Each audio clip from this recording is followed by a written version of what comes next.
चलिए हम देखते हैं जीव विज्ञान के एनसीईआरटी क्लास 11 के 6 चैप्टर है। चैप्टर के नाम है पुष्पी पादपों का शरीर। इसको पढ़ने के लिए पहले हम क्वेश्चन इसके देखते हैं। क्वेश्चन है निम्नलिखित शरीर के आधार पर अंतर करिए। एक बीजपत्री मूल तथा द्विबीजपत्री मूल ब है एक बीजपत्री तना तथा द्विबीजपत्री तना। दूसरा प्रश्न है कि आप एक सेसव तने की अनुप्रस्थ काट का सूक्ष्मदर्शी से अवलोकन करें। आप कैसे पता करेंगे कि एक द्विबीजपत्री तथा द्विबीजपत्री तना है और इसके कारण बताइए। तीसरा प्रश्न है कि सूक्ष्मदर्शी किसी पौधे के भाग की अनुप्रस्थ काट निम्नलिखित शरीर संरचना दिखाती है कि संवहन मंडल संयुक्त फैले हुए तथा चारों ओर को स्केलरे कायमी आच्छाद है और वह है कि फ्लोएम पेरेकाइमा नहीं। आप कैसे पहचानेंगे कि यह किसका है। चौथा प्रश्न है कि रंध्री तंत्र क्या है या तंत्र रंध्र के रचना का वर्णन करो और इसका चिन्हित चित्र बनाइए। और पांचवा है कि पुष्पी पादपों के 3 मूलभूत ऊतक तंत्र बताओ और प्रत्येक तंत्र के ऊतक बताओ। छठा है कि पादप शरीर का अध्ययन हमारे लिए कैसे उपयोगी है। और सातवां है कि पृष्ठधर पत्ती की भीतरी रचना का वर्णन चिन्हित चित्रों को सहायता से करते हैं। और उसके बाद 8वां है कि इन त्वक कोशिकाओं के रचना तथा स्थिति उन्हें किस प्रकार विशिष्ट कार्यों में सहायता करती है। देखते हैं चैप्टर देखते हैं। तो चैप्टर देखते हैं कि पुष्पी पादपों के शरीर के बारे में। आप बड़े प्राणियों पादप तथा जंतु दोनों में रचनात्मक समानता तथा बाह्य आकारिकाओं में विभिन्नता देख सकते हैं। और इस प्रकार जब हम भीतरी रचना का अध्ययन करते हैं तब हमें बहुत सी समानताओं तथा विभिन्नताओं का पता लगता है। इस अध्याय में हम उच्च पौधे में भीतरी रचनात्मक तथा कार्यात्मक संरचनाओं के विषय में पढ़ेंगे। पौधे की भीतरी रचना के अध्ययन को शरीर कहते हैं। पौधे में कोशिका आधारभूत इकाई है। कोशिकाएं ऊतकों में और ऊतक अंगों में संगठित होते हैं। पौधे के विभिन्न अंगों की भीतरी संरचना में अंतर होता है। एंजियोस्पर्म में भी एक बीजपत्री की शारीरिक द्विबीजपत्री से भिन्न होती है। भीतरी संरचना पर्यावरण के प्रति अनुकूल को भी दर्शाते हैं। देखते हैं ऊतक तंत्र देखें तो अब तक हम विभिन्न प्रकार के ऊतकों तथा उनके स्थित कोशिकाओं के प्रकार के अध्ययन कर चुके हैं। और आओ अब हम देखें कि पौधे के विभिन्न स्थानों पर स्थित ऊतक कैसे एक दूसरे से भिन्न होते हैं और उनकी रचना तथा कार्य की भी उनकी स्थिति के अनुसार होते हैं। रचना तथा स्थिति के आधार पर ऊतक तंत्र 3 प्रकार होते हैं और ये है पहला है बाह्य त्वचीय ऊतक तंत्र, भरण तथा मौलिक ऊतक तंत्र। तीसरा है संवहनीय ऊतक तंत्र। देखते हैं बाह्य त्वचीय ऊतक तंत्र के बारे में देखते हैं। बाह्य त्वचीय ऊतक तंत्र पौधे का सबसे बाहरी आवरण है। इसके अंतर्गत बाह्य त्वचीय कोशिका रंध्र तथा बाह्य त्वचीय उपांग यानी मूल रोम आते हैं। और बाह्य त्वचीय पौधे के भागों की बाहरी त्वचा है। इसकी कोशिकाएं लंबी तथा एक दूसरे से सटी हुई होती है और एक अखंड सतह बनाती है। बाह्य त्वचा प्रायः एकल सतह वाली होती है। बाह्य त्वचीय कोशिका पेरिकाइमी होती है। इनमें बहुत कम मात्रा में साइटोप्लाज्म होता है जो कोशिका भित्ति के साथ होता है। इसमें एक बड़ी रसधानी होती है। बाह्य त्वचा की बाहरी सतह मोम की मोटी परत से ढकी होती है जिसे क्यूटिकल कहते हैं। क्यूटिकल पानी की हानि को रोकती है। मूल में क्यूटिकल नहीं होते हैं। रंध्र ऐसे रचनाएं हैं जो पत्तियों की बाह्य त्वचा पर होते हैं। रंध्र वाष्पोत्सर्जन तथा गैसों के विनिमय को नियमित करते हैं। प्रत्येक रंध्र में 2 रोम के आकार की 2 कोशिकाएं होती है जिन्हें द्वार कोशिका कहते हैं। घास में द्वार कोशिकाएं बंडलाकार होती है।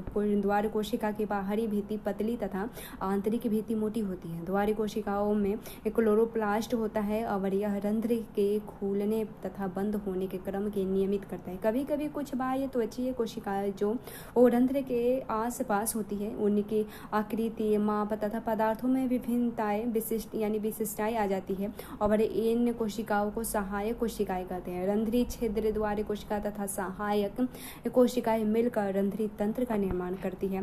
बाह्य त्वचा की कोशिकाओं पर अनेक रोम होते हैं। इन्हें मूल रोम कहते हैं। ये बाह्य त्वचा कोशिकाओं का एक कोशिकीय दीर्घीकरण स्वरूप है जो जल एवं खनिज तत्व के अवशोषण में सहायक होती है। तने पर पाए जाने वाले बाह्य त्वचीय रोम त्वचा रोम यानी ट्राइकोम्स कहलाते हैं और प्ररोह तंत्र में यह त्वचा रोम बहुकोशिकीय होते हैं। ये शाखित या अशाखित तथा कोमल या नरम हो सकते हैं और ये स्रावी हो सकते हैं। ये वाष्पसर्जन से होने वाले जल की हानि को रोकते हैं।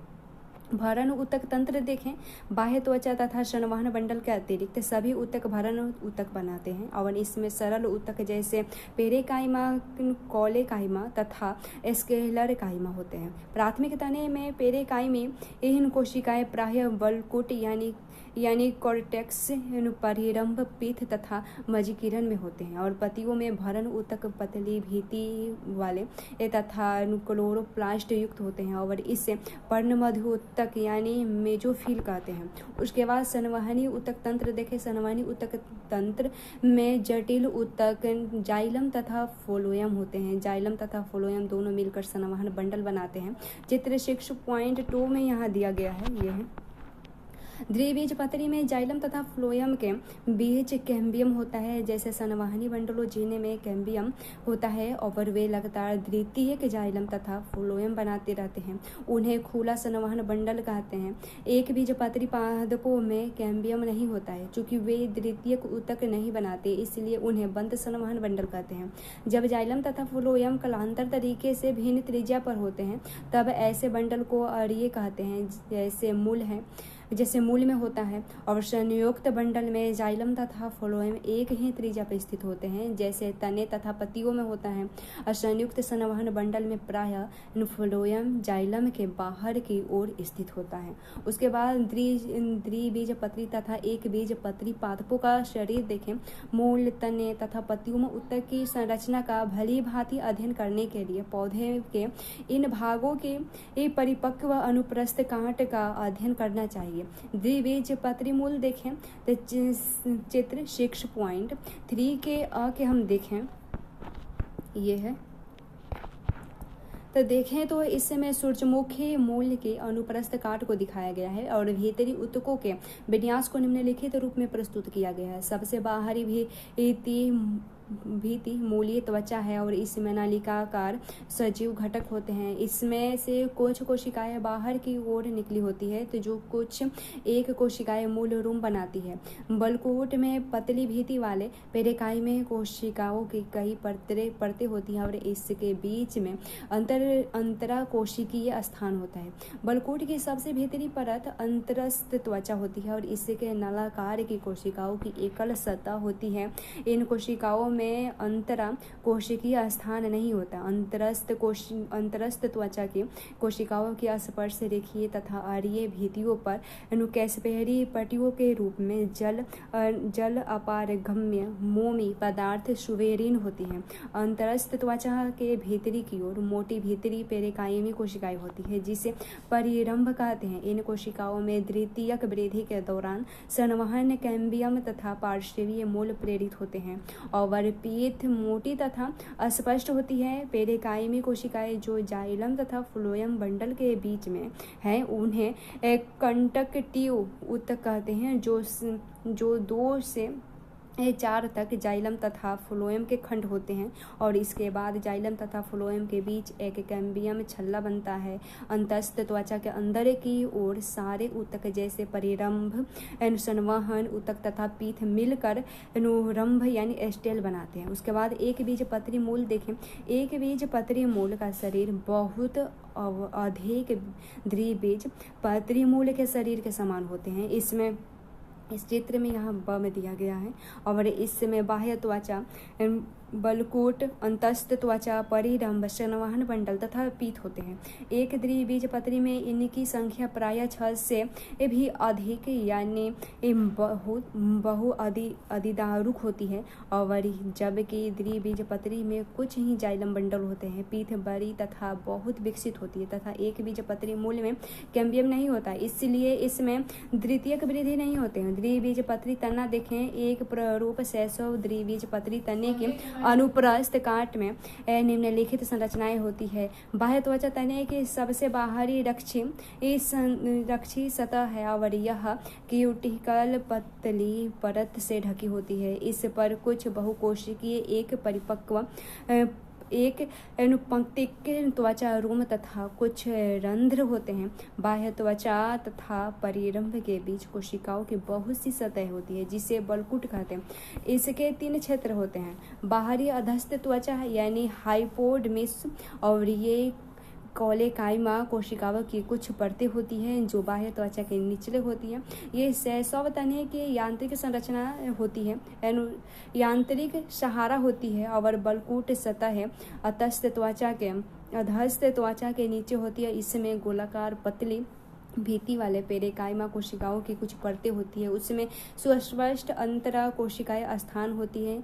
अंतस्थ त्वचा बलकूट की सबसे भीतरी सतह होती है और इसमें नाल आकार की कोशिकाओं की एक सतह होती है। इन कोशिकाओं में स्टार्च प्रचुर मात्रा में होता है और इसलिए इसे स्टार्च आच्छाद भी कहते हैं। और परिरंभ अंतस्थ त्वचा के नीचे और फ्लोएम के ऊपर होती है। इसमें स्केलर काइमा की कोशिकाएं अर्धचंद्राकार समूह होती है। परिवहन बंडलों के बीच अड़ीय रूप में विन्यस्त पेरेकाइमा कोशिकाओं की कुछ सतह होती है जो मज्जा किरण बनाते हैं। बहुसंख्य संवहन बंडल एक छल्ले में होती है। संवहन बंडलों का छल्ले में बना होना द्विबीजपत्री तने का गुण है। प्रत्येक संवहन बंडल संयुक्त मध्यदी दारुक तथा खुले होते हैं। तने में पीठ केंद्र में होते हैं और इसमें गोलाकार पेरेकाइमा कोशिकाएं होती है। इन कोशिकाओं के बीच में अंतरकोशिकीय स्थान होती है। एक बीजपत्री तना देखें। एक बीजपत्री तने की शारीरिक रचना द्विबीजपत्री तने से कुछ भिन्न है, लेकिन ऊतकों के विन्यस्त रहने के क्रम में कोई अंतर नहीं है। चित्र 6.4 में आप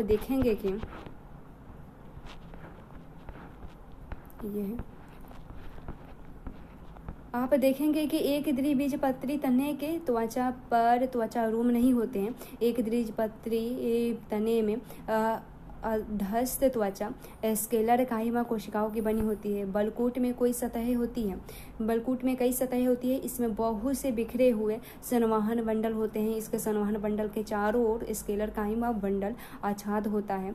और चित्र 6.4 के बी में संवहन बंडल संयुक्त तथा बंद होता है और परिधीर संवहन बंडल प्रायः छोटे और केंद्र में बड़े होते हैं। संवहन बंडल में फ्लोएम पेरेकाइमा नहीं होते हैं और इसमें जल रखने वाली गुहिकाएं होती हैं। पृष्ठधारा देखें यानी द्विबीजपत्री देखें, द्विबीजपत्री या पृष्ठधार पत्ती देखें तो पृष्ठधार पत्ती के फलक की लंबवत गांठ 3 प्रमुख भागों जैसे बाह्य त्वचा, पर्ण मध्योतक तथा संवहन तंत्र दिखते हैं। बाह्य त्वचा जो ऊपर सतह यानी अध्यक्ष बाह्य त्वचा तथा निचली सतह यानी अपाक्ष बाह्य त्वचा को घेरे रहती है और उस पर क्यूटिकल होती है। निचली बाह्य त्वचा पर ऊपरी सतह की अपेक्षा रंध्र बहुत अधिक त्वचा में होती है। ऊपरी सतह पर रंध्र नहीं भी हो सकते हैं। ऊपरी तथा निचली बाह्य त्वचा के बीच स्थित सभी ऊतकों को पर्ण मध्योतक कहते हैं। पर्ण मध्योतक जिसमें क्लोरोप्लास्ट होते हैं और प्रकाश संश्लेषण करते हैं पेरेकाइमा कोशिकाओं से बनते हैं और इसमें 2 प्रकार की कोशिकाएं होती है। पहला खंभ पेरेकाइमा तथा दूसरा स्पंजी पेरेकाइमा है। खंभ पेरेकाइमा ऊपरी बाह्य त्वचा के बिल्कुल नीचे होती है और इनकी कोशिकाएं लंबी होती हैं। ये लंबवत समानांतर होती है। स्पंजी पेरेकाइमा खंभ कोशिकाओं से नीचे होती है और निचली बाह्य त्वचा तक जाती है। इस क्षेत्र की कोशिकाएं अंडाकार अथवा गोल होती है। इन कोशिकाओं के बीच बहुत खाली स्थान तथा वायु गुहिकाएं होती है। संवहन तंत्र में संवहन बंडल होते हैं और इन बंडल शिराओं तथा मध्य शिरा संवहन बंडल का माप शिराओं के माप पर आधारित होते हैं। शिराओं की मोटाई द्विबीजपत्री पत्तियों की जलिका शिरा विन्यास से भिन्न होती है। संवहन बंडल संयुक्त बहिर्फ्लोएम तथा मध्यादि दारुक होते हैं और प्रत्येक संवहन बंडल के चारों ओर मोटी भीति वाली कोशिकाओं की एक परत होती है जो सघन होती है। इसे बंडल आच्छाद कहते हैं। और चित्र 6.5 के देखें और संवहन बंडल में जाइलम के स्थान को देखें।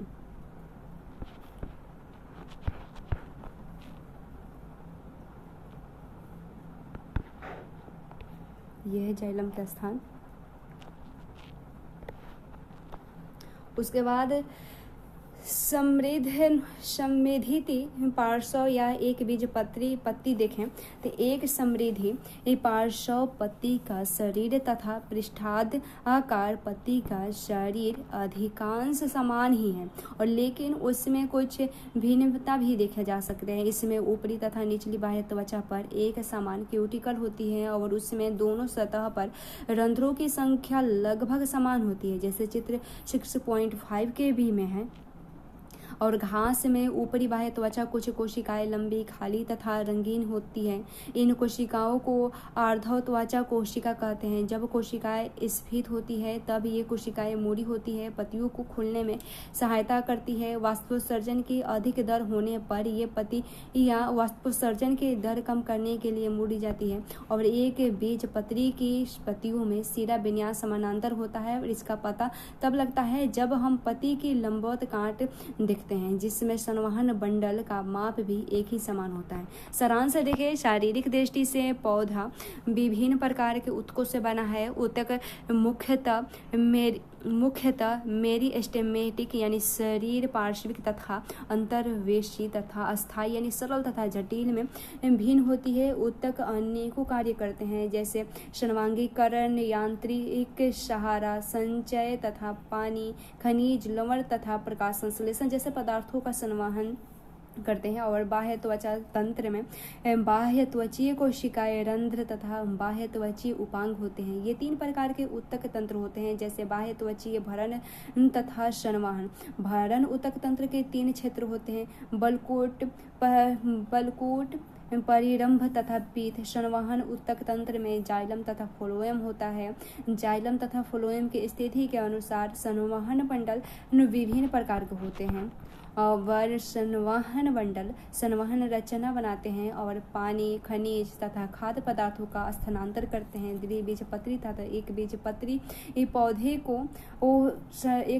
पौधे को आंतरिक रचना में बहुत अंतर होते हैं, और ये प्रकार संख्या तथा संवहन बंडल की स्थिति के आधार पर अलग अलग होते हैं। द्वितीयक वृद्धि बीजपत्री पौधे के तने तथा मूल में होता है।